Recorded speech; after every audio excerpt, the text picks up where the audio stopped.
যুক্তরাষ্ট্রের প্রেসিডেন্ট নির্বাচনকে সামনে রেখে অনুষ্ঠিত বিতর্কে একে অন্যকে ঘায়েল করতে জো বাইডেন ও ডোনাল্ড ট্রাম্প বেশ কয়েকবার মিথ্যার আশ্রয় নিয়েছেন।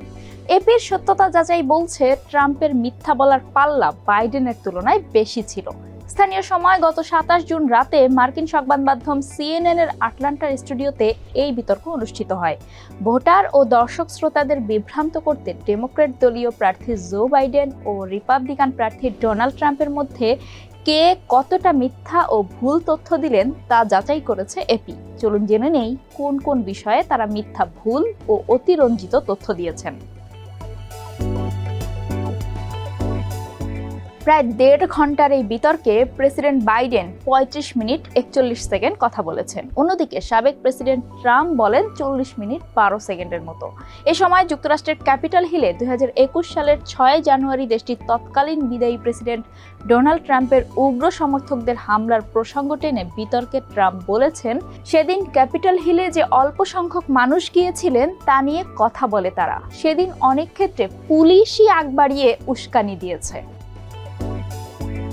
ট্রাম্পের এই বক্তব্যকে মিথ্যা বলে দাবি করেছে এপি। তাদের এক প্রতিবেদনে বলা হয়, যুক্তরাষ্ট্রের ক্যাপিটাল হিলের ওই হামলার ঘটনাটি ছিল দেশটিতে 200 বছরেরও বেশি সময়ের মধ্যে সবচেয়ে ভয়াবহ হামলা। ঘটনার দিন ধারণ করা ভিডিও, ছবি ও প্রত্যক্ষদর্শীর বক্তব্য অনুসারে সেদিন ক্যাপিটাল হিলে কয়েক হাজার মানুষ জড়ো হয়েছিলেন। সেখানে পুলিশের সঙ্গে তাদের ধস্তাধস্তির একটি নৃশংস দৃশ্য দেখা গিয়েছিল। 2023 সালের 7 মার্চ অভ্যন্তরীণভাবে লেখার চিঠিতে মার্কিন ক্যাপিটাল পুলিশ প্রধান বলেন, আমাদের কর্মকর্তারা দাঙ্গাকারীদের সহযোগিতা করেছে এবং তাদের পথ প্রদর্শক হিসেবে কাজ করেছে বলে যে অভিযোগ করা হয়েছে তা আপত্তিকর ও মিথ্যা। ক্যাপিটাল পুলিশের এক মুখপাত্র ওই চিঠির সত্যতা এপিকে নিশ্চিত করেছেন। ক্যাপিটাল হিলে হামলার দিন তৎকালীন হাউস স্পিকার ন্যান্সি পেলোসির কর্মকাণ্ড নিয়েও ট্রাম্পকে মিথ্যা বলতে দেখা গেছে। বিতর্কে ট্রাম্প বলেছেন, আমি পেলোসিকে সেনা ও ন্যাশনাল গার্ডের সদস্যদের কথা বলেছিলাম, তিনি তা প্রত্যাখ্যান করেছেন। ট্রাম্পের এ কথারও সত্যতা যাচাই করে এপি জানিয়েছে, ন্যাশনাল গার্ড ডাকা না ডাকার ব্যাপারে পেলোসি নিজে কোনো সিদ্ধান্ত নেননি। ক্যাপিটাল হিলে হামলা হওয়ার পর পেলোসি ও সিনেটের তৎকালীন সংখ্যাগরিষ্ঠ অংশের নেতা মিচ ম্যাকনেল ন্যাশনাল গার্ড সহ সামরিক সহায়তা চেয়েছিলেন, কিন্তু ক্যাপিটালে ন্যাশনাল গার্ড সেনাদের ডাকা হবে কিনা তা নিয়ে ক্যাপিটাল পুলিশ বোর্ডই সিদ্ধান্ত নিয়েছে। বিদ্রোহ শুরু হওয়ার আগ পর্যন্ত ন্যাশনাল গার্ডের সেনাদের না ডাকার সিদ্ধান্ত নিয়েছিল ক্যাপিটাল পুলিশ বোর্ড। তবে দাঙ্গা শুরু হওয়ার পর তারা ন্যাশনাল গার্ডের সহায়তা চায়। কয়েক ঘন্টা পর সেনারা সেখানে পৌঁছান।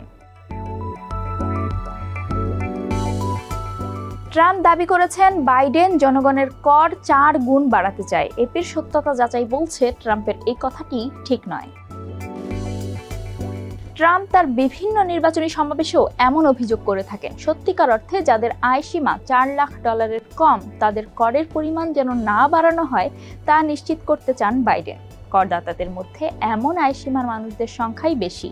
বাইডেন বিভিন্ন কর্পোরেশন ও ধনী মানুষদের কর বাড়ানোর উপরও জোর দিয়েছেন।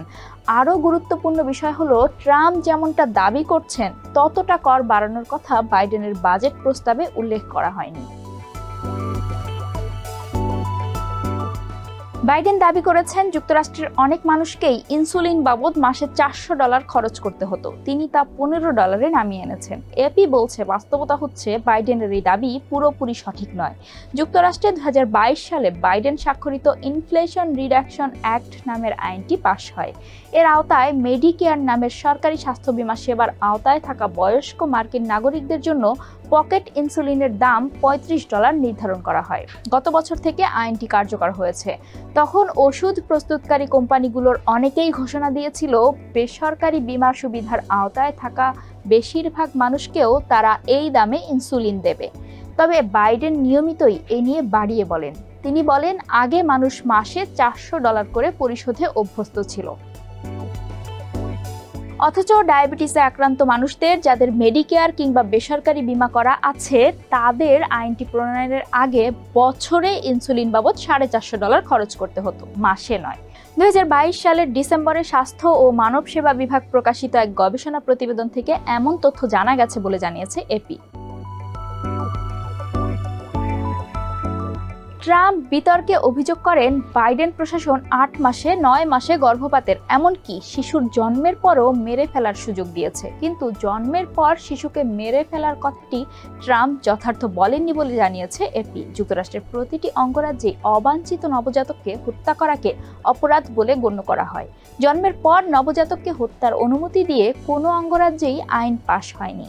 গর্ভপাতের পক্ষের আইনজীবীরা বলে থাকেন, গর্ভাবস্থার শেষের সময়ে গর্ভপাতকে নিরুৎসাহিত করতে এ ধরনের কথা বলা হয়ে থাকে। তবে যুক্তরাষ্ট্রে গর্ভাবস্থার শেষ দিকে গর্ভপাতের ঘটনা বিরল। রোগ নিয়ন্ত্রণ ও প্রতিরোধ কেন্দ্রের তথ্য অনুসারে 2020 সালে গর্ভাবস্থার 21 সপ্তাহে বা পরে গর্ভপাতের ঘটনা ঘটেছে এমন হার 1%-এরও কম। অন্তঃসত্ত্বার গুরুতর জটিলতা দেখা দিলে বা তার জীবনের ঝুঁকি থাকলেই কেবল শেষ সময়ে গর্ভপাত করা হয়ে থাকে।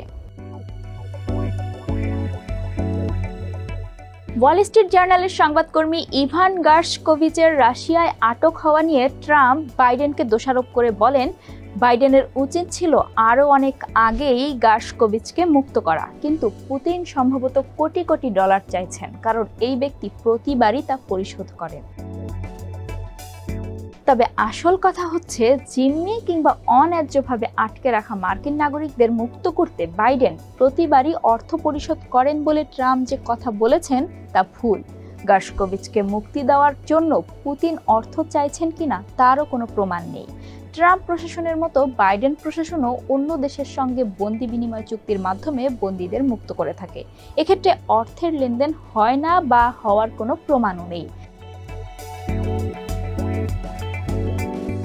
জলবায়ু পরিবর্তন নিয়ে ট্রাম্প বলেছেন, তিনি প্রেসিডেন্ট হিসেবে 4 বছরের মেয়াদকালে পরিবেশের উন্নয়নের জন্য ভালো ভালো কাজ করেছেন। তিনি বিশুদ্ধ বাতাস ও পানি নিশ্চিত করার জন্যও কাজ করেন।